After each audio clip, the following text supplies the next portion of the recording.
Hey guys, and welcome back to How Logical. In this tutorial, we're gonna look at how to edit profile on Bumble. I'm focusing on the web version of Bumble. Do note that you can do it using the mobile application as well. Now let's begin.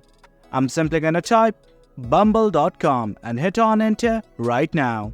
Do note that I have already logged into my account. In case you have not, do log in right now. Now what we need to do is simply edit our profile. On the top left, here's your profile picture. Simply click on it. Then something like this will open up. Right here, initially, you'll be in the edit profile page. On the right section from here, as you can see, these are my photos. In case you want to add photos, click on this plus icon right here and choose the photo of your wish. Now let's scroll down. Do note that my profile is verified as well. You can also verify your profile from right here.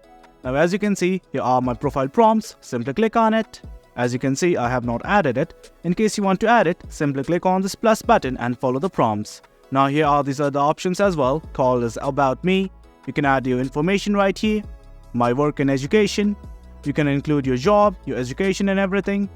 And here are the basics. As you can see, I have filled them out. In case you have not, do fill them right now. And at the very bottom, you'll see something like linked accounts. Simply click on it. And from here, you can connect your Instagram or Spotify. And guys, that's it. That's how you change your profile. It's as easy as that. Hope you guys found this video informative. And for more content like this, do remember to hit like, share and subscribe. Your support fuels us. Thank you.